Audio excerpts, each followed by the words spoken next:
Good morning, Dyslexic in America. This is Leon Lewis, September 15th, 2011. Question of the day. And this title is Perception of a Dyslexic. Is lateral thinking a curse word?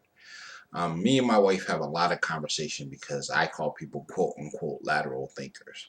And I'll quickly explain it for those of you who haven't been following me.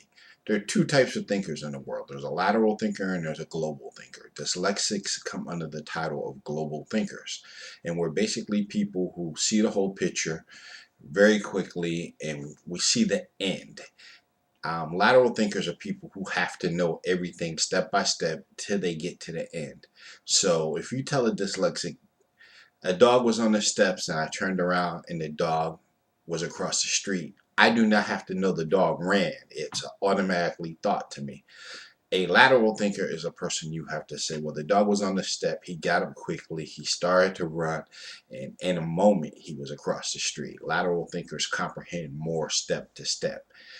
In the U.S. education system, it's a shame because we train people how to be lateral thinkers and how to regurgitate information.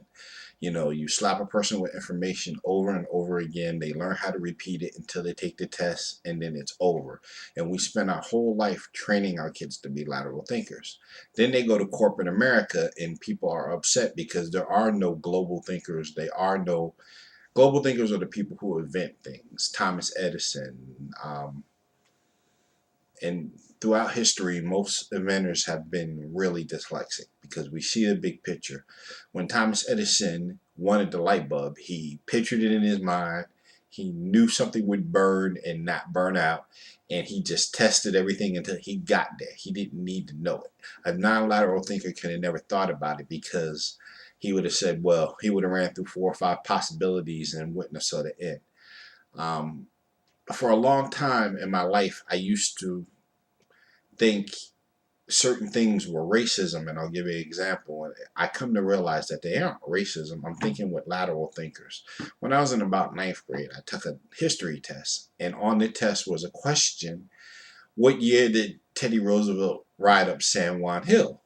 And my history book had a year and everything, and I wrote on the test, Teddy Roosevelt never rode up San Juan Hill, because the true history fact was there was a black troop that fought its way up San Juan Hill, tucked the hill, and at the end of the battle, Teddy Roosevelt walked up the hill because it was too rocky for horses to go up, so they had to send Buffalo soldiers up the hill. So me and the teacher got in a long fight. We broke out the history book. We took it all the way to the principal. And for a long time, I saw this situation as racism. But now as I learn more and more about dyslexia, this isn't racism. It's a lateral thinker read it in the history book, so it has to be right.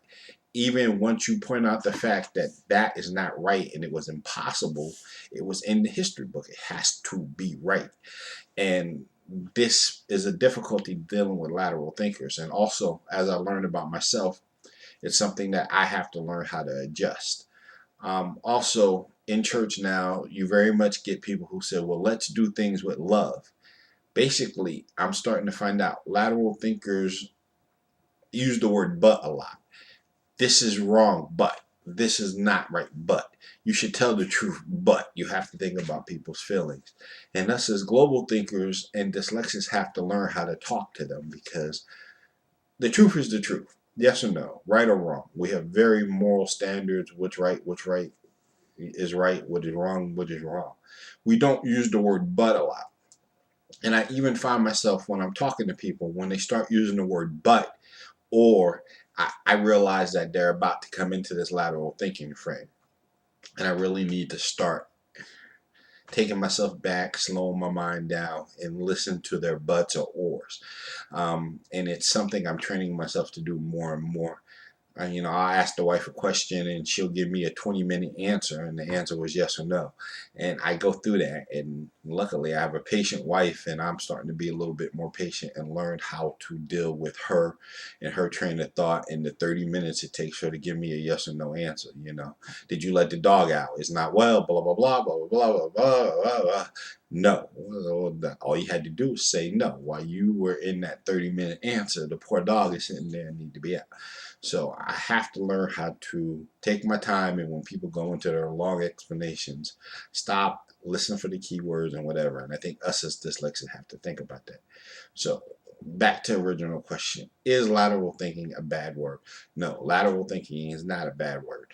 I use it as a bad word sometimes, and I need to apologize, but it's something we as dyslexics really need to take patient and deal with and learn that we need to be really, really patient with them. And in certain cases, and especially those of us who are very religious, we need to pray for them, because when you go to heaven, you can't say, well, I did this, but I did this, or, yes, it was wrong, but, we had the one conversation at church one day, and I see this video is going long, so I'm going to end it after this little story. But at church, stealing is wrong in the Bible, regardless. And they said, well, during Hurricane Katrina, people stole food. Yes. So does that make it right? No, it doesn't make it right. It makes you hungry and you went to survive. And people in church say, well, no, but it was okay because blah, blah, blah. No, stealing is stealing, regardless of how you put it. Yes, people do things to survive. And we, as Christians and as people, should not justify what is wrong. I mean, I understand why you stole, and if I was hungry, I would steal too. But what I'm saying to everybody is, when you're talking to a dyslexic, realize these nuances don't mean anything to us. It's wrong. I understand why you did it, but it is wrong. And us as dyslexics, when people are talking to us, realize they're never going to get it. I mean, to them, a justification is a justification, and it's something they do to soothe their conscience, not to be wrong. Okay, once again, this is Leon Lewis from Dyslexic in America. Highly appreciate everything. Oh, and I've been off the web for a while because my other computer died, and it takes many, many days to reconfigure a computer. All right, thank you. Look forward to other conversation.